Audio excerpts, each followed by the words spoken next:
Let me start with a picture you've probably lived through. A team is short-staffed. The overtime keeps stacking up. People are tired in that way where they're still showing up, but they're running on fumes. And then someone misses a step they would normally never miss. Maybe it's a near miss that makes everybody's stomach drop. Maybe it's an actual injury. Or maybe it's quieter than that. Maybe it's just one more good person who decides they're done and hands in their notice. If any of that sounds familiar, you're in the right room. For a long time, we filed all of it under employee wellness, like it was something happening off to the side of the real work. I want to challenge that with you today because it isn't off to the side. Stress, fatigue, and workload pressure show up directly in your safety numbers, your incident reports, your turnover, and frankly, in your own inbox. So here's what we're going to do together over the next half hour. We're going to look at how stress, burnout, and workplace pressure connect to safety, to reporting, and to how your managers respond when someone finally speaks up. I'm going to keep this practical and HR friendly. I'm not going to turn you into a clinician, and I'm never going to ask you to diagnose anyone. That's not your job, and it's not safe ground. We're treating this as safety and HR risk management, plain and simple. OSHA is our lead framework the whole way through, and supporting players like the ADA, FMLA, and NIO show guidance only come in when the facts actually call for them. One ground rule before we go further, and I'll repeat it at the end. Everything here is compliance education, not legal advice. For your specific situations, that's a conversation for your counsel. Let me show you how we'll spend our time. Here's our roadmap, and I'll keep us moving because we've got a tight 30 minutes. I want you to know where we're going so you can relax and follow along. We'll open with why stress has become a safety conversation at all, connecting wellness to real workplace risk and real business cost. From there, we'll look at OSHA's worker well-being lens, and I'm going to be very careful with how I frame that because I don't want you walking out of here thinking there's some brand new burnout law. There isn't, and I'll explain why that matters to you. Then we get into definitions: stress, burnout, and safety risk, in plain English, with examples you'll recognize from your own floor or your own office. After that, this turns intensely practical. I'll hand you an HR response workflow, so the next time a concern lands on your desk, you've got a way to route it instead of guessing. And we'll finish on your managers, training them and giving you an action plan, because they're usually the first to spot trouble and, honestly, the first to accidentally make it worse. Why have I built it this way? Because it keeps the whole thing useful for you in HR, grounded in what OSHA actually says and safe from overstatement. Let's start with the why now. If you remember one sentence from this slide, make it this one.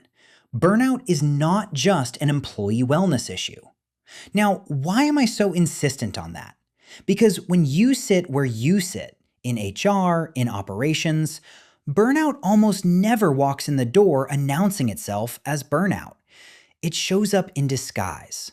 It shows up as missteps in a process, as conflict between two people who used to work fine together, as absences and the coverage gaps that follow, as safety near misses, as turnover, leave requests, and escalations you didn't see coming.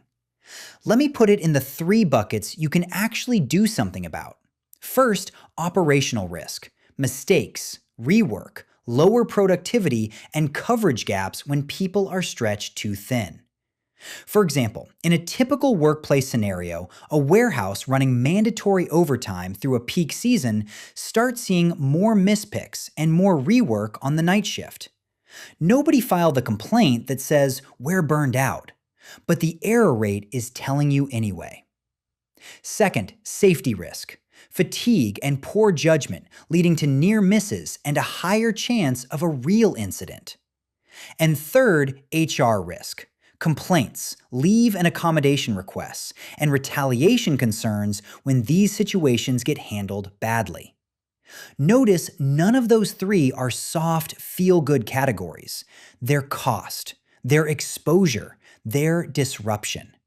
And this framing isn't me freelancing. It's grounded in OSHA's own workplace stress and worker fatigue resources. So let's talk about what OSHA actually brings to the table. Let me be precise with you, because precision here keeps you safe.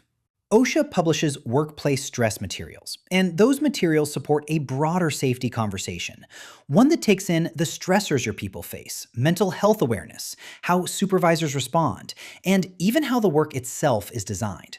That's a genuinely useful lens, and it's the right one for us to use today. But here's the line I need you to hold on to, because it'll keep you out of trouble in your own building. This guidance does not create a standalone burnout standard. There is no separate OSHA burnout regulation you can point a manager to. What you have instead is OSHA treating stress and well-being as part of the bigger safety picture. So when you go back to work and someone asks you about this, please don't say OSHA regulates burnout. Say something more accurate and a lot more defensible. Stress and burnout can become safety and HR risk issues, and OSHA gives us guidance to help manage them. Same idea, far stronger footing. Keep that distinction in your back pocket. Now, let's nail down our terms, because the words really do matter here. 3 words, and I hear them used interchangeably all the time, which is exactly how people get into trouble. So let me keep this in plain language, the kind you, your operations partners, and your supervisors can all use to recognize a pattern without anyone drifting into medical advice. Start with stress. Stress is the pressure your people feel, and it comes from a lot of directions. Workload, conflict, uncertainty, staffing gaps, aggressive customers, or genuinely unsafe conditions. Stress by itself isn't unusual. It's part of having a job. Burnout is what you get when that pressure runs long with no relief. It's long-term exhaustion, detachment from the work, reduced effectiveness, and a growing inability to recover between demands. That word recover is the key. Burnout is when the bounce back stops working. And then there's safety risk, which is where this becomes an OSHA conversation. Safety risk is when that fatigue or overload starts driving mistakes, near misses, conflict, violence risk, or poor judgment. Watch the chain form. Pressure that won't let up, leading to exhaustion, leading to a person who's more likely to get hurt or to cause harm. Here's a simple hypothetical example to make it concrete. A nurse picks up a string of back-to-back doubles to cover callouts. Week 1, that's stress. By week 4, she's flat, detached, dreading every shift. That's drifting toward burnout. And the night her exhaustion leads to a medication double check getting skipped, that's where it became a safety risk. Same person, 3 different stages, and you'd respond differently at each one. Keeping these 3 distinct is what stops us from overstating anything. Now, let's put that chain into business terms. This is the slide I'd put in front of a skeptical operations director, or a CFO, because every word of it is in their language. Here's where burnout actually hits you. Absenteeism, unplanned time away, repeated callouts, and the scramble for coverage. Turnover, and notice it's frequently your best people who go first, because they're the ones you keep loading up on the overstretched team, or the ones who won't keep working somewhere that feels unsafe. Safety incidents, fatigue, and overload contribute to near misses and injuries, and every one of those carries cost and disruption you can measure. Then the 2 that land squarely on your desk: leave and accommodation triggers. Stress-related medical issues may activate your FMLA or ADA workflows. I'm saying may on purpose because not every situation does, and we'll come back to that. And employee relations pressure. Complaints, retaliation concerns, questions about how a manager behaved, and the broader culture risk that builds when people feel like nobody's listening. For example, in a typical workplace scenario, one team quietly loses 3 experienced people in a single quarter, while the rest of the company is stable. That's not random. Read together, those exits are usually telling you something about the workload or the supervisor on that team. And that's a signal you can act on before the 4th person leaves. This business case draws on NIOSH's total worker health resources, and the takeaway is this: Prevention here isn't a wellness perk. It's defensible, cost-saving risk management. So how do you catch it before it becomes one of these line items? Let's look at the signals.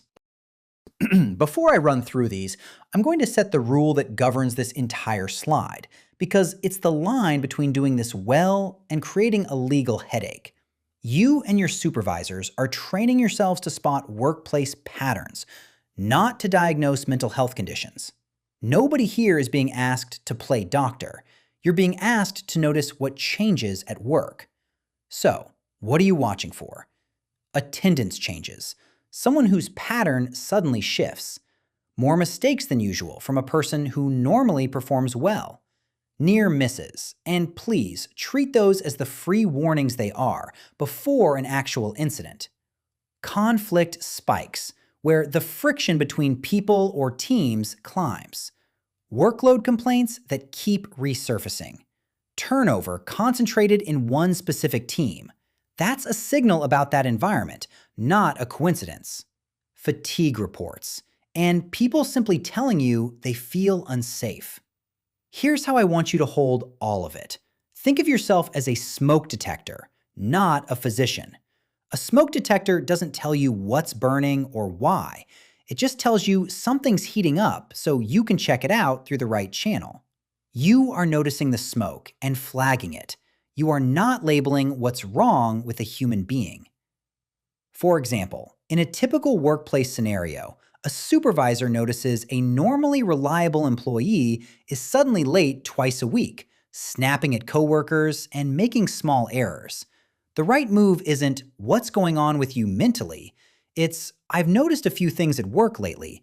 Let's talk about your workload, and I'll loop in HR if you need support." Same observation, completely safe handling.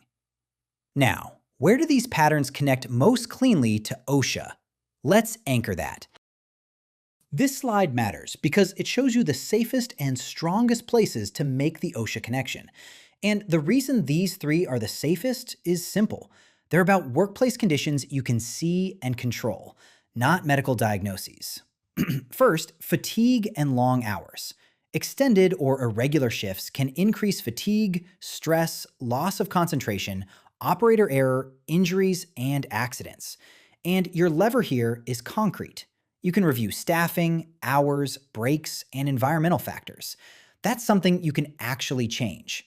A simple hypothetical example would be a maintenance crew working 12-hour shifts 6 days running during a plant shutdown. By day 5, reaction time and judgment are simply not what they were on day 1. And that's a condition you can manage by looking hard at the schedule. Second, workplace violence. Where the risk factors can be identified, OSHA's position is that violence risk can often be prevented or minimized through precautions, reporting, and policy controls. So this isn't fate you just absorb, it's something you build defenses against.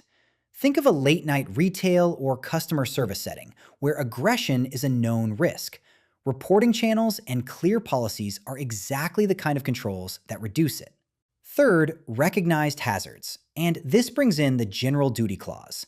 That clause requires employers to provide a workplace free from serious, recognized hazards that are causing or are likely to cause death or serious physical harm.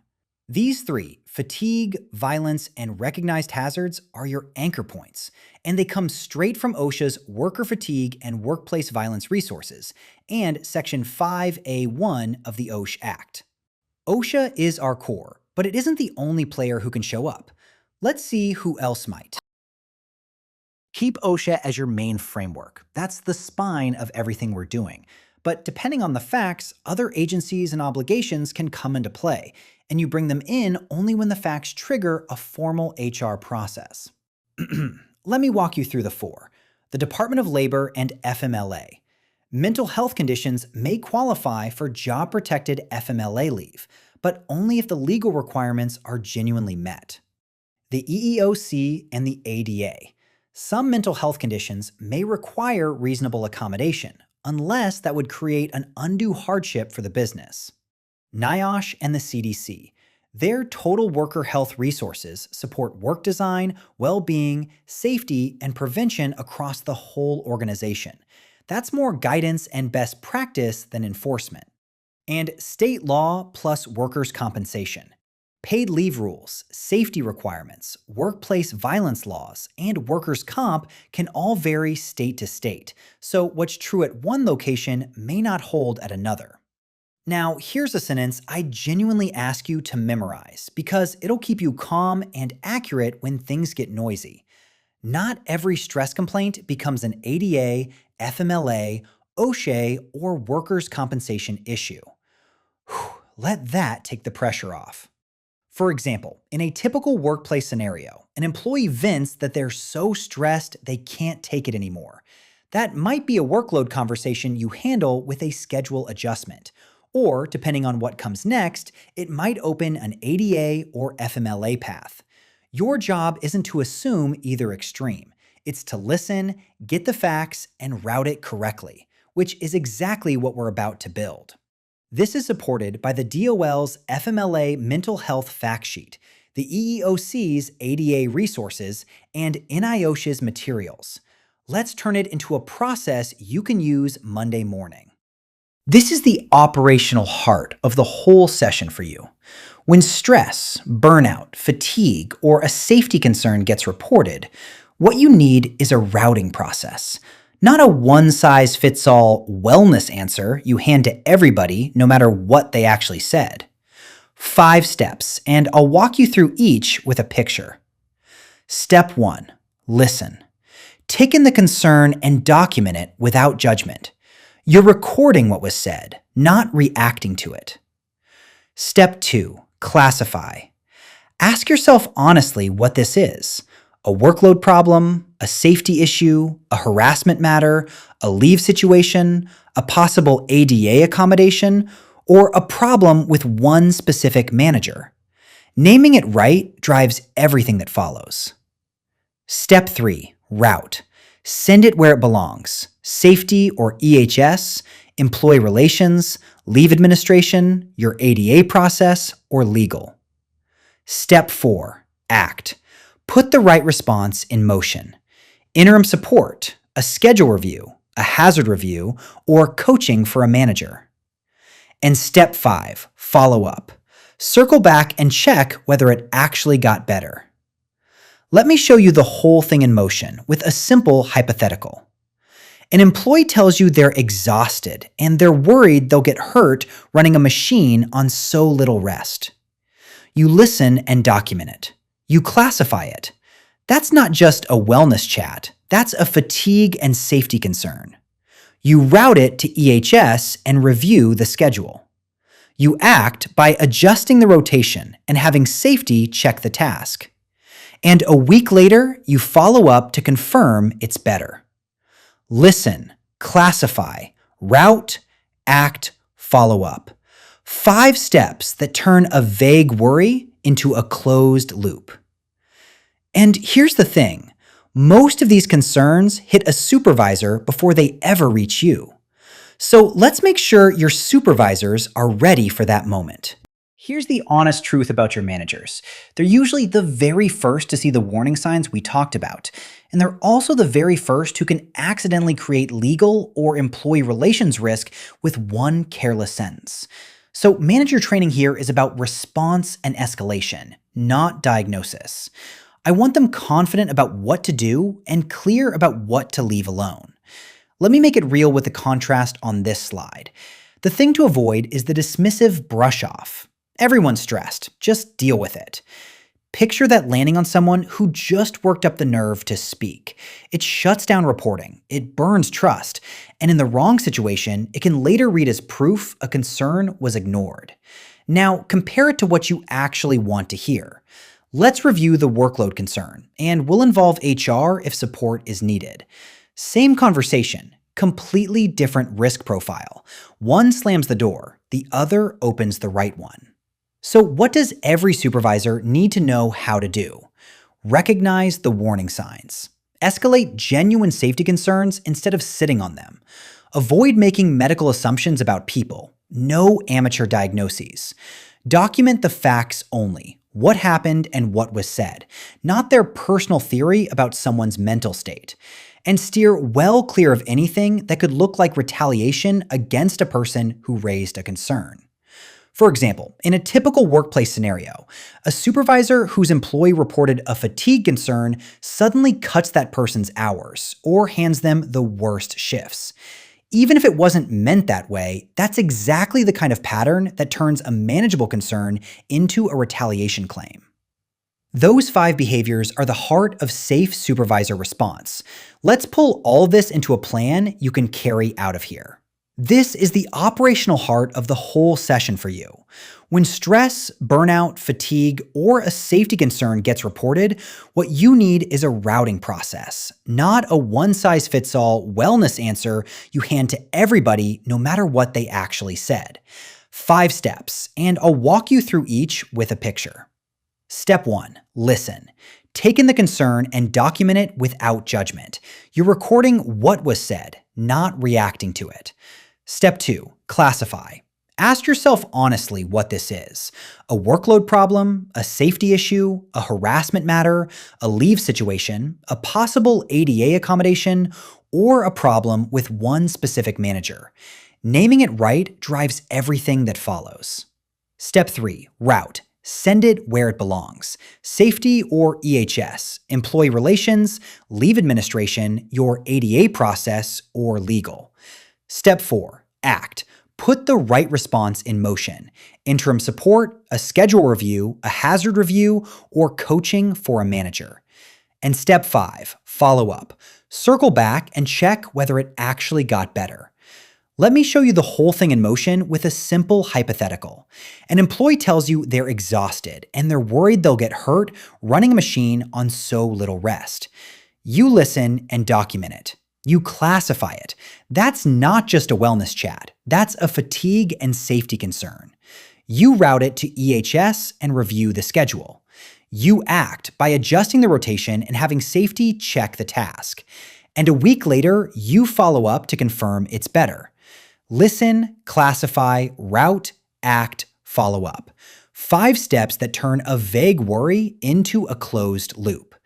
And here's the thing, most of these concerns hit a supervisor before they ever reach you. So let's make sure your supervisors are ready for that moment. This is the operational heart of the whole session for you. When stress, burnout, fatigue, or a safety concern gets reported, what you need is a routing process, not a one-size-fits-all wellness answer you hand to everybody no matter what they actually said. 5 steps, and I'll walk you through each with a picture. Step 1. Listen. Take in the concern and document it without judgment. You're recording what was said, not reacting to it. Step 2. Classify. Ask yourself honestly what this is.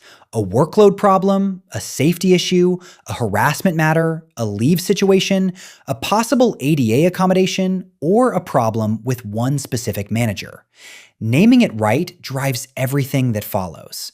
Step 3. Route. Send it where it belongs. Safety or EHS, employee relations, leave administration, your ADA process, or legal. Step 4. Act. Put the right response in motion. Interim support, a schedule review, a hazard review, or coaching for a manager. And step 5. Follow up. Circle back and check whether it actually got better. Let me show you the whole thing in motion with a simple hypothetical. An employee tells you they're exhausted and they're worried they'll get hurt running a machine on so little rest.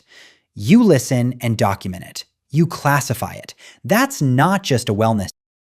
This is your takeaway checklist, the concrete moves that turn everything we've talked about into something you can actually do. Let me walk you through them as a to-do list. Add stress and fatigue warning signs to your manager training so your supervisors recognize what they're looking at. Review your workload-heavy departments and your overtime patterns, because that's so often where the pressure is quietly building. Track near misses, incidents, complaints, and turnover together, not in 4 separate silos, because side by side, they frequently tell a story that any one of them alone would hide from you. Strengthen your workplace violence and safety reporting channels so people genuinely have a way to speak up. Make your EAP and mental health resources actually visible. And I mean visible, because a resource nobody can find helps nobody. Refresh your FMLA and ADA intake procedures so that when a real one arrives, your process is clean and consistent instead of improvised. Set clear anti-retaliation expectations with your managers. Say it out loud. Don't assume they know. And the one that ties it all together.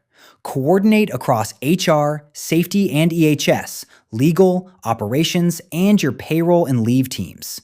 These issues cross every one of those functions, and they get handled badly precisely when each group works alone. Pick 2 or 3 of these to start. You don't have to boil the ocean this week. Before we close, one short but important slide on the language traps to avoid, because how you talk about this is part of how you protect yourself. Because careful wording is what keeps you accurate, HR-friendly, and not legally overstated. There are 4 claims I hear people make about this topic that sound right, but will get them into trouble. And there's a safer, truer version of each.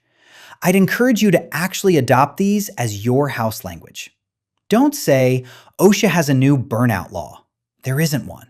Say instead, OSHA provides workplace stress resources, and employers should manage stress-related safety risks. Don't say, burnout is always a disability. It isn't automatic. Say instead, some mental health conditions may trigger ADA accommodation duties. Don't say, every stress complaint qualifies for FMLA.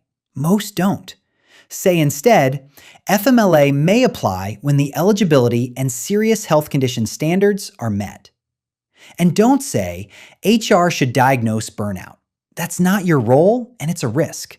Say instead, HR should recognize workplace warning signs and route concerns properly. Do you hear the pattern running through all 4? You're trading absolute, sweeping statements for careful, conditional ones. And I know may and if the standards are met feel less satisfying to say than a bold claim, but in compliance, that caution isn't weakness. It's accuracy, and it's protection for you and your organization. Let me close with who gets the most out of this and why it's worth your time. This is your takeaway checklist, the concrete moves that turn everything we've talked about into something you can actually do. Let me walk you through them as a to-do list. Add stress and fatigue warning signs to your manager training so your supervisors recognize what they're looking at. Review your workload-heavy departments and your overtime patterns, because that's so often where the pressure is quietly building. Track near misses, incidents, complaints, and turnover together, not in 4 separate silos, because side by side, they frequently tell a story that any one of them alone would hide from you. Strengthen your workplace violence and safety reporting channels so people genuinely have a way to speak up. Make your EAP and mental health resources actually visible, and I mean visible, because a resource nobody can find helps nobody. Refresh your FMLA and ADA intake procedures so that when a real one arrives, your process is clean and consistent instead of improvised. Set clear anti-retaliation expectations with your managers. Say it out loud. Don't assume they know. And the one that ties it all together. Coordinate across HR, safety and EHS, legal, operations, and your payroll and leave teams. These issues cross every one of those functions, and they get handled badly precisely when each group works alone. Pick 2 or 3 of these to start. You don't have to boil the ocean this week. Before we close, one short but important slide on the language traps to avoid, because how you talk about this is part of how you protect yourself. A quick word on who this is really built for, partly so you can think about who else back at your organization should have been in this room. The primary audience is you in HR, managers, business partners, generalists, along with employee relations, compliance, safety and EHS, operations, and your frontline supervisors. If a role touches how your people report concerns or how managers respond, this material is for them, and it's worth getting them the highlights. It lands hardest in certain industries: healthcare, manufacturing, warehousing, logistics, retail, hospitality, construction, call centers, and the public sector. Basically, anywhere you've got shift work, physical hazards, high pressure customer contact, or some combination of all three. And the business value is concrete and measurable. This approach reduces preventable incidents, lowers turnover, cuts down on complaints, reduces leave process mistakes, lowers manager risk, and closes reporting gaps. The natural home for this program sits right at the intersection of HR basics and OSHA basics, which, when you think about it, is exactly where these problems actually live in most organizations. Let me leave you with where to ground all of this and a final word. Everything we've covered today is anchored in official, primary sources, and I genuinely encourage you to go to them directly rather than trusting secondhand summaries, including mine. That includes OSHA's Workplace Stress Overview and Employer Guidance, OSHA's worker fatigue materials on long work hours and irregular shifts, OSHA's Workplace Violence Overview and Prevention Resources, Section 5A1 of the OSHA Act, the General Duty Clause, the Department of Labor's Wage and Hour Division Fact Sheet 28.0 on mental health conditions, and the FMLA, the EEOC's resources on mental health conditions and ADA accommodation, and the NIOSH and CDC Total Worker Health materials. Keeping your conversations tied to those sources is what keeps you out of the land of unsupported claims. So let me bring this home for you. We treated stress and burnout the way they actually behave in a real workplace, not as a soft, off-to-the-side wellness topic, but as something that becomes a genuine safety and HR risk the moment you ignore it. OSHA gave us the LEAD framework. The ADA, FMLA, and NIOSH came in only where the facts called for them. And the whole thing comes down to a simple discipline you can practice every day. Recognize the patterns, route concerns properly, train your managers to respond instead of dismiss, and document the facts. Do that consistently, and you prevent the incidents, the turnover, and the complaints before they ever reach your desk. One last reminder, and I mean it sincerely. This program is HR compliance education only. It is not legal advice. For decisions involving OSHA, the ADA, FMLA, workers' compensation, or anything specific to your state, bring in your counsel. Thank you for spending this time with me. Go put one or two of these into practice this week.